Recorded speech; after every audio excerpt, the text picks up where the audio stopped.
এটি কোনো সিনেমার দৃশ্য নয়, কোনো নাটকের সংলাপ নয়। এটি বাংলাদেশের রাজনীতির এক নিষ্ঠুর বাস্তবতা। একজন মা যিনি ২৪-এর গণ অভ্যুত্থানে হারিয়েছেন তার বুকের ধন, তার সন্তান। আজ তিনি ফেনীর মাটিতে দাঁড়িয়ে একজন রাজনৈতিক নেতাকে জড়িয়ে ধরে কাঁদছেন। কিন্তু লক্ষ্য করুন, এই কান্না শুধুই শোকের নয়, এই কান্না আস্থার, এই কান্না বিশ্বাসের, এই কান্না সেই প্রশ্নের উত্তর, বিপদের সময় কারা পাশে থাকে। আজ সেই মায়ের চোখের জলই বদলে দিচ্ছে ফেনীর রাজনীতির মানচিত্র। এ দৃশ্যে যাকে জড়িয়ে ধরে কাঁদছেন সেই মা, তিনি কাউকে অভিনন্দন জানাতে আসেননি। তিনি কোনো ক্ষমতাশালী গডফাদারকে সালাম দিতেও আসেননি। তিনি এসেছেন আমিরে জামায়াত ডাক্তার শফিকুর রহমানের কাছে। মনে হচ্ছিল সন্তান হারানোর পর তিনি যেন একজন অভিভাবক খুঁজে পেয়েছেন। কিন্তু প্রশ্ন হলো, কেন ফেনীর মায়েরা আজ ডাক্তার শফিকুর রহমানকে নিজের সন্তানের মতো, নিজের অভিভাবকের মতো মনে করছেন? এর কারণ কি? এর উত্তর জানতে পারবেন ভিডিওর শেষের দিকে। ৫ই আগস্টের পরের কয়েকদিনের ইতিহাস আমাদের সকলের জানা।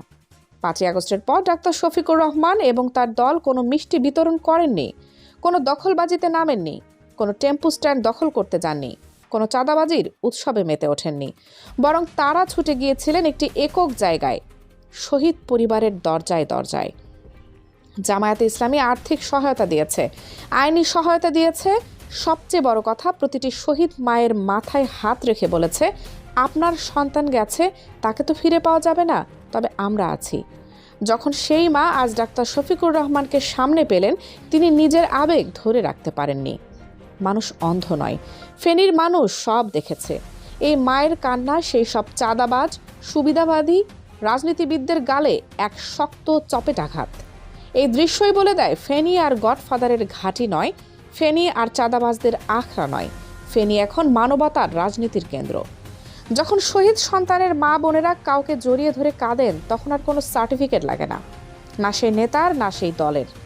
আজকের ভিডিওতে আমরা দেখব ফেনী, নোয়াখালী, লক্ষ্মীপুর, এই ৩ জেলায় মানবিক রাজনীতি কিভাবে এক নীরব বিপ্লব ঘটিয়েছে, কেন অন্যান্য শক্তিশালী দল এখানে দিনে দিনে জনসমর্থন হারাচ্ছে, আর কেন জামায়াত সাধারণ মানুষের হৃদয়ে জায়গা করে নিচ্ছে। চলুন মূল বিশ্লেষণে যাই। রাজনীতিতে এতদিন একটি কথা প্রচলিত ছিল, উত্তরবঙ্গ জামায়াতের আর চট্টগ্রাম বিভাগ বিএনপির রিজার্ভ ব্যাংক। কিন্তু ৩০ জানুয়ারি এই মিথ ভেঙে চুরমার হয়ে গেছে। ফেনী, নোয়াখালী ও লক্ষ্মীপুরে ৩টি বিশাল সমাবেশ প্রমাণ করে দিয়েছে বৃহত্তর নোয়াখালী আর অন্য কারো একক সম্পত্তি নয়। লাখ লাখ মানুষের উপস্থিতি বলছে দাঁড়িপাল্লার জোয়ার শুরু হয়ে গেছে। একসময় ফেনী কাঁপত জয়নাল হাজারীর নামে, একে বলা হতো বিএনপির অজেয় দুর্গ। কিন্তু আজ চিত্র পুরোপুরি বদলে গেছে। ফেনীর মাঠে এখন জামায়াতে ইসলামীর শক্ত ঘাঁটি। মানুষের ঢল বলছে, তারা আর মারামারি চায় না, টেন্ডারবাজি চায় না, চাঁদাবাজির রাজনীতি চায় না, তারা চায় সুশৃঙ্খল মানবিক রাজনীতি। ফেনী জেলায় মোট ভোটার ১৩,৩০,৯২৪ জন। ১৮ থেকে ৩৭ বছর বয়সী তরুণ ভোটার ৫,৯৩,৭৫০ জন। প্রায় ৪৫% বিশ্লেষকরা বলছেন এই তরুণরাই গেম চেঞ্জার। ২৪-এর গণ অভ্যুত্থানের পর তরুণরা সংস্কারপন্থী, অ্যাক্টিভিস্ট রাজনীতিকে বেশি পছন্দ করছে। এখানেই জামায়াত সফল। ফেনীতে এসেছে ৪০,০০০+ পোস্টাল ব্যালট। এরা কারা? মূলত প্রবাসী ভোটার। ইতিহাস বলছে প্রবাসীরা জামায়াতকে দুর্নীতিমুক্ত ও অনেস্ট দল হিসেবে দেখে। এই ৪০,০০০ ভোট অনেক আসনে জয় পরাজয় নির্ধারণ করবে। তরুণ এবং প্রবাসী ইজ ইকুয়াল টু বিএনপির জন্য বড় অশনি সংকেত। চলুন আজ ফেনীবাসীর থেকে যেটুকু জরিপ জানা যায় সেটুকু শুনে নেওয়া যাক। ফেনী ১, বিএনপির মুন্সি রফিকুল আলম, জামায়াতের এস এম কামাল উদ্দিন। মাঠের রিপোর্ট, কামাল উদ্দিন পরিষ্কার এগিয়ে।